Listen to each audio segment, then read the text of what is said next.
کچھ لوگ جو آتشی اسلحے کے ساتھ تھے انہوں نے یقیناً فائرنگ کی۔ ISPR صاحب فرمان دے رہے ہیں کہ ہمارا تو بے بنیاد الزام لگایا گیا ہے۔ بھی اب ہیں کون کہنے والے یہ؟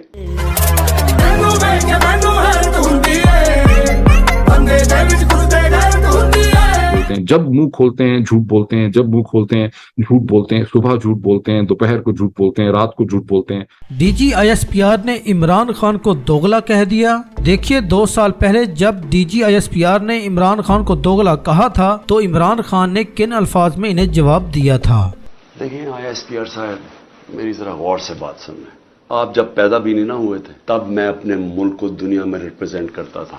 شہزاد اکبر کا کہنا ہے کہ فوج کی 2 دن پہلے میٹنگ ہوئی اور اس میں مانا گیا کہ پڑھے لکھے مڈل کلاس لوگ اب ہماری حمایت نہیں کرتے۔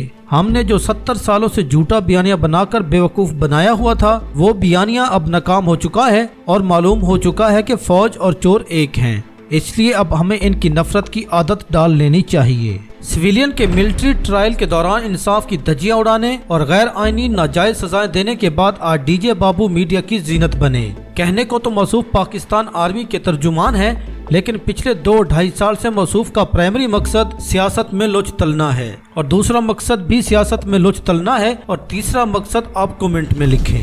آج ڈی جے بابو صاحب فرما رہے تھے فوج کا مظاہرین سے سامنا نہیں ہوا تو یہ وردی میں AK-47 کون چلا رہا ہے؟ کون ہے یہ لوگ جو فوجی وردیوں میں سویلینز پر سیدھی گولیاں چلا رہے ہیں؟ آپ ذرا نمبر 1 کا IQ لیول چیک کریں۔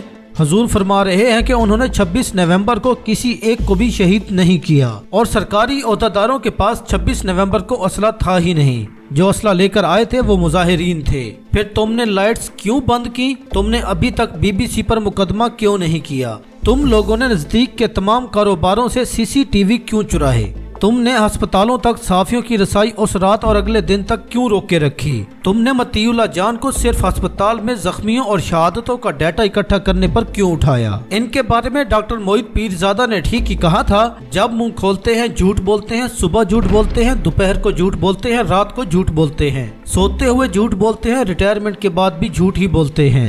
آج کی پریس کانفرنس میں شاید اس بات کا زیادہ غصہ نکالا گیا کہ ڈیل اور NRO لینے کی کوشش کو عمران احمد خان نیازی نے گزشتہ روز اپنے 2 کروڑ سے زائد فالوورز والے اکاؤنٹ سے ٹویٹ کروا کر پوری دنیا کے سامنے بے عزت کر دیا تھا۔ ڈی جے بابو کا اور کہنا تھا کہ ایک شخصیت یہاں موصوف عمران خان کا ذکر کرنا چاہ رہے ہیں اور ہمت اتنی نہیں کہ خان کا نام لے سکیں، کہ جو اپنی غلطی سے سیکھنے سے آری تھا اس کی غلطی کی قیمت قوم نے خون سے ادا کی۔ اس پر ڈی جے بابو کی تسلی کرواتے ہوئے میجر عادل راجہ کا کہنا ہے، مشرقی پاکستان میں اس نے غلطی کی تھی، افغانستان جنگ میں پروکسی بننا اس کی غلطی تھی، بلوچستان میں آپریشن اس کی غلطی تھی، لال مسجد اس کی غلطی تھی، اکبر بگٹی کی شہادت اس کی غلطی تھی، نہتے شہریوں پر گولیاں برسانا اس کی غلطی تھی، بھارتی فوج کی کشمیر دراندازی پر کوئی بات نہیں، SIFC ناکام ہونے پر کوئی بات نہیں، چین کو گوادر بیچنے پر کوئی بات نہیں، رچرڈ کی کسی اور بات کا کوئی جواب نہیں دیا، GSP+ خطرے میں ڈلنے پر کوئی بات نہیں کی،